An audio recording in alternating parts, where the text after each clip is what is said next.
अगली खबर लोकसभा स्पीकर ओहदे से जुड़ी जरा के हवाले से खबर आपको बताते चलें कि बीजेपी लोकसभा स्पीकर का ओहदा अपने पास ही रखेगी। वहीं डिप्टी स्पीकर का ओहदा बीजेपी अपने एनडीए मुआविन जमात को देगी। अब देखना यह होगा कि इस मुद्दे पर इंडिया इत्तेहाद की क्या पॉलिसी होगी। तो 26 जून को पीएम मोदी एनडीए के स्पीकर उम्मीदवार के नाम का ऐलान करेंगे। लोकसभा स्पीकर से जुड़ी जरा के हवाले से ये बड़ी खबर आपको बता रहे हैं, जो कि कहा जा रहा था कि जो अलायंस पार्टनर हैं, चाहे वो जेडीयू हो या फिर जो हो तृणमूल वाली पार्टी हो, माफ कीजिएगा, चंद्रबाबू नायडू की पार्टी हो, उनकी तरफ से टीडीपी को लेकर कहा जा रहा था कि स्पीकर का ओहदा उनके पास रह सकता है और वो उसकी डिमांड कर सकते हैं।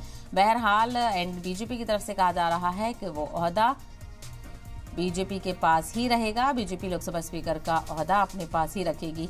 वहीं डिप्टी स्पीकर का ओहदा बीजेपी अपने एनडीए मुआविन जमात को देगी। अब देखना यह होगा कि इस मुद्दे पर इंडिया इत्तेहाद की क्या पॉलिसी होगी। तो 26 जून को पीएम मोदी एनडीए के स्पीकर उम्मीदवार के नाम का ऐलान करेंगे।